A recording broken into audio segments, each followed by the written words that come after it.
Greetings, viewers. My name is Aaron Casto, and I'm a mechanical engineering student here at The Ohio State University.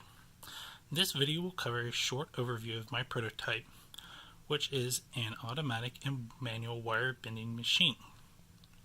This video will also go over what parts were used, how they work, and a quick demonstration of the device working itself.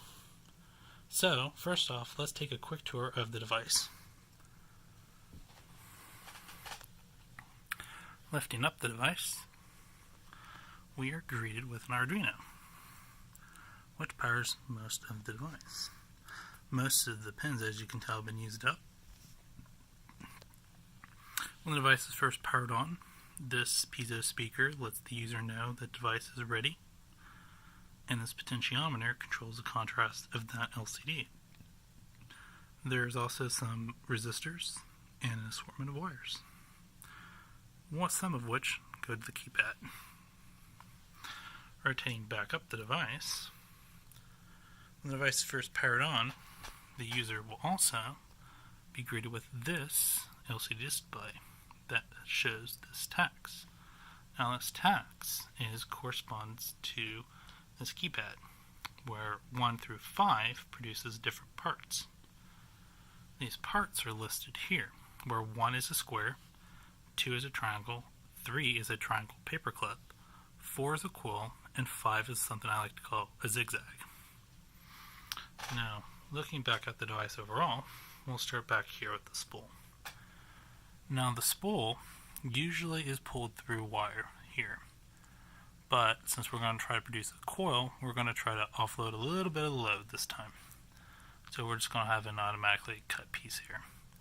Now, this wire will come through this 2 holes that help strand the wire. This aluminum spool on this 360 continuous servo, with the aid of this shaft that has 2 bearings on it, helps pull the wire through here, with also the aid of this tension spring, which helps put pressure on that aluminum spool. Now the wire, when it comes through, goes through a carbon fiber tube, which is connected to a gearing system. This gear is also connected to a normal 180 degree servo.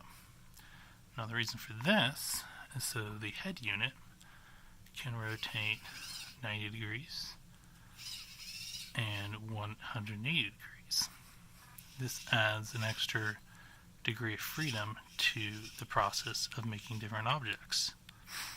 There's also one more 180 degree servo, which bends the wire left to right, up to a little bit more than 90 degrees. Now, with all that said, we're going to see if we can get this to produce a coil. Pressing 4 on the keypad starts the process. Sometimes it needs a little help to make sure things are flat, because I don't have a guide very good here. So it likes to curl up. So keep my finger here.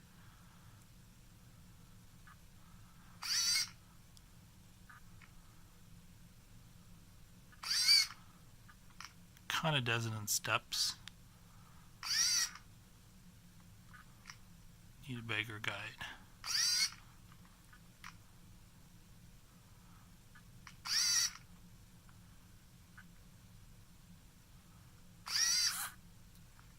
And that's it.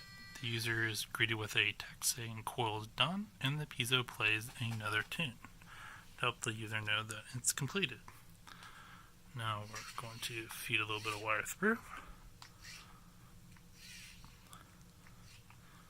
and cut off the part. Future design, I would like to have this as a solenoid here, so it would automatically cut the wire itself. So, not too bad of a job this time. So that's the coil. A couple of different coils that have been produced. A paper clip, a kind of sideways triangle, square, and another triangle, and an object called a zigzag. Now, the last thing I'd like to show is the manual mode. Now, the manual mode, if you press 6, will pull the wire through. Pressing 7 gives us a 90-degree bend. Pressing 8 rotates up. Pressing A, well, we'll do 6 first. Draw it out a little bit. Then what we'll do is we'll bend it down. Pull it back through a little more. Pull through a little bit more. Then we're going to rotate all the way up. And hopefully, if everything's aligned right, which it slightly isn't, we're going to bend it back the other way. Then we'll take it back down. A little hard to see, but it has a bit of a right angle. Pushing it through. Push it through again. And then we'll finish by rotating flat again. And cutting off this kind of winged part.